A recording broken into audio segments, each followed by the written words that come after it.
So it was a witch hunt. This is Steve Elliott with Grassfire with a special VIP briefing for our Grassfire VIPs and special invitation to those who aren't VIPs who are watching this to become a VIP and to help us out. If you've been watching the news for the past 24 hours, and I'm sure you're aware of the release of the Durham report, which established what we knew, and we knew for many years now, but now hopefully some will be forced to look at that it actually was a witch hunt. One of the best sources for this is to go to the Federalist website. They've got some great analysis on this. I'm going to read a little bit from one of the articles. Imagine someone told you that in the run-up to a U.S. presidential election, the FBI tried to undermine a candidate at the behest of the opposing campaign by cooking up a false narrative of collusion with Moscow. And let's say this conspiracy implicated not just the FBI, but also the White House, Justice Department, and CIA, and that nearly the entire corporate press went along with it, gleefully spreading the false narrative that this candidate was a Russian agent, running story after story of fabricated nonsense in a coordinated effort to ensure the opposing candidate won. In normal times, you'd scoff at such an outlandish story, dismiss it as the plot of some half-baked Tom Clancy novel. That could never happen in America, you'd say, where we have free and fair elections, the rule of law, and so on. And anyway, the media would never allow it to happen. They'd be too invested in exposing the conspiracy and claiming rightly a Watergate-style story of their very own. But you'd be wrong.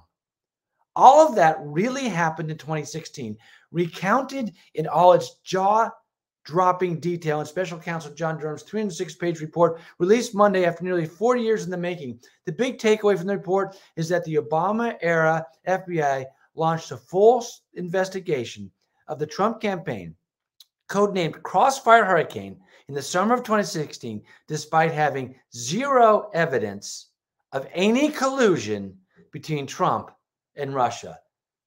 Zero evidence. So let's go back to the timeline.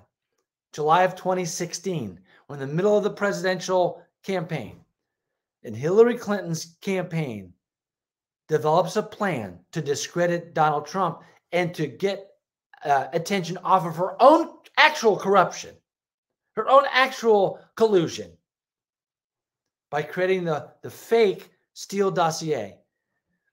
In July of that year, President Obama and Vice President Biden are briefed about the launch of Crossfire Hurricane from the FBI, a campaign to investigate alleged collusion between Trump and Russia based on this bogus dossier that was paid for by the Clinton campaign.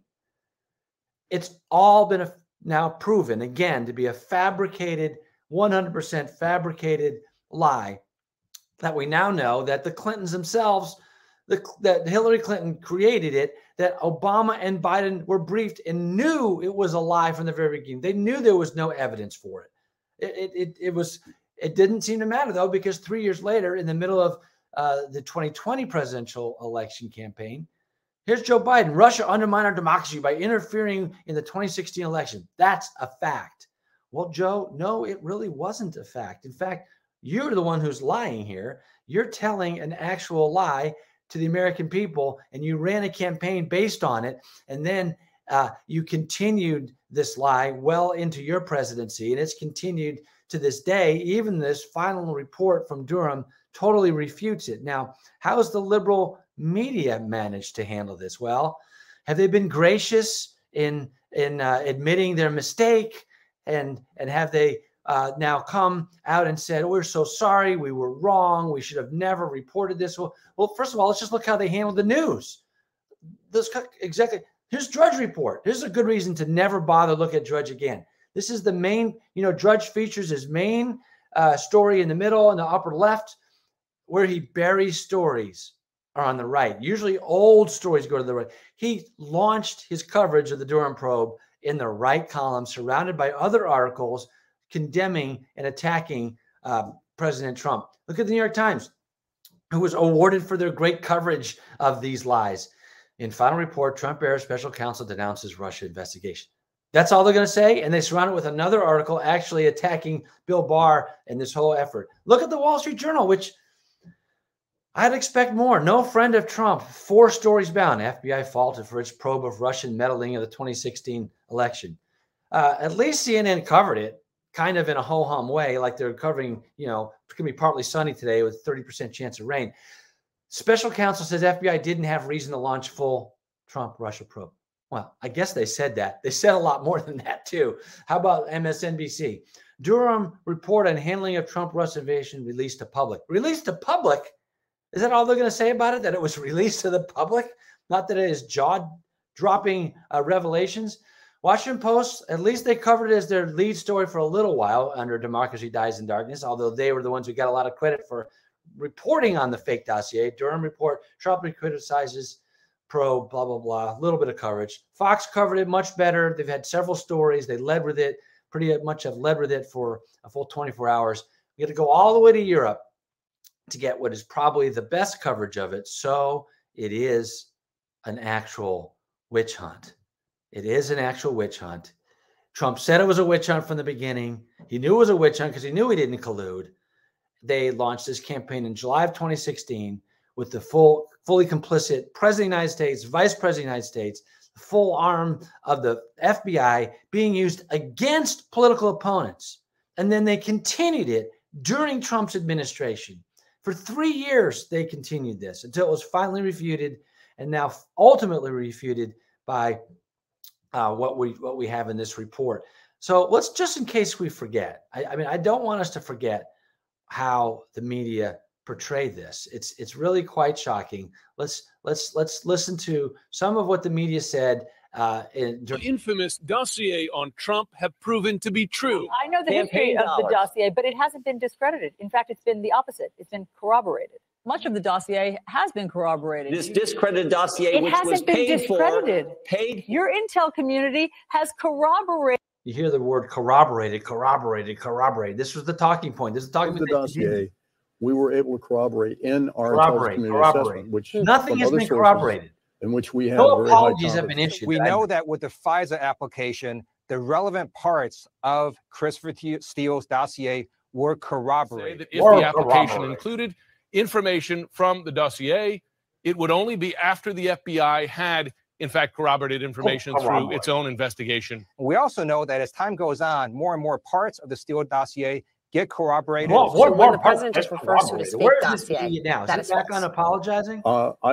I don't think that is the accurate characterization for the entirety of the dossier. Clear, investigators have corroborated part of the dossier. It has been corroborated by the intelligence community. U.S. investigators have corroborated some of the allegations in that. It goes on and on and on with lies after lies. They knew nothing had been corroborated. Nothing at that time. And now we know definitively that nothing was corroborated or corroboratable. Nothing at all. I mean, it just, I don't know if I can. To date, none of it has been disproven. And none of it. Big parts of it are holding up. None of it has been disproven. Holds up well. None of it has been disproven. All of the allegations in it, I don't know that anything has been disproven. None of it has been disproven. Well, actually, it all had been disproven. And now it's all 100% has been disproven. And they don't seem to care. They're not going to apologize. They're never, in fact, they're still going to say that Trump colluded with Russia. They'll still say it. You turn on The View today, it's probably what they're saying, because I just don't think there's any care or concern at all for the truth at all anymore.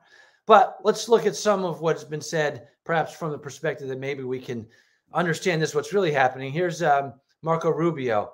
Durham report details serious and unforgivable breaches by federal law enforcement, relying on altered documents and partisan opposition research to abuse power using national security tools designed to keep America safe. John Ratcliffe. When I became National Security Director, Director of National Intelligence, I asked to see U.S. intelligence on the Trump-Russia conclusion. There was none. And now the Durham report confirms that. Ted Cruz, disgraceful. Obama, Biden officials and the corrupt corporate media pushed these piles of lies for years. And he says, let's have them return their Pulitzer Prizes. Everything about Trump said was right. Comey, Strzok, Page, McCabe, Schiff, they all lied to us. It was all a lie right from the start. A couple more. House Judiciary Committee. It was all a lie. Look what Hillary said. Let's not forget what Hillary said. Computer scientists have apparently uncovered a covert server linking the Trump organization to a Russia-based bank. No, they hadn't. And she knew it was a lie at that time because she's the one who paid for the fabrication. Molly Hemingway, the very last people to go for honest and accurate reporting on the absolutely explosive Durham report are the corrupt partisans in the propaganda press who were key players in the Russia collusion disinformation. Britt Hume continues the ridicule. Ben Shapiro, the Durham report is insanely damning of the FBI, the Clinton campaign, the Obama administration, everyone involved in the Russia-Trump smear. Absolutely shocking stuff. And Jonathan Turley, who, if you don't know his name, he's an incredible legal mind who comments on these matters. Just in case any reporters simply find the 300-page report daunting, here are a few takeaways. 1, there was never a foundation for the launching of the Russia collusion investigation that occupied most of the Trump presidency. 2, salacious reports like the Moscow hotel tape appear to be entirely invented by the Steele team, funded by the Clinton campaign. The Steele dossier was not only funded and pushed by the Clinton campaign, but General Counsel Mark Elias pushed the media campaign around it. Lack of support and contributions to the allegations were clear from the outset.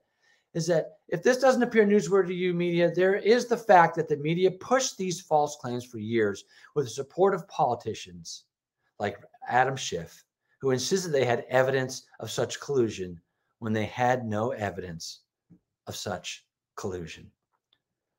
Well, there you have it. If you haven't looked at the report, go look at the report. We've got links to it. You can get it anywhere on the internet. It's worth taking a look at. You know, and we really need your help right now. This is a critical time. There's 2 very, very, very important issues happening right now in our country. One about the invasion at the border, which Grassfire is one of the first organizations to call it an invasion. We received a lot of criticism for it 15 years ago. We called it an invasion, and we were criticized even by people on the right, conservatives criticized for it. Now we all know it's an invasion. And unless this invasion is stopped, we're going to lose our country. And secondly, the debt ceiling battle. There's a critical issue of government grows and grows and grows with no accountability.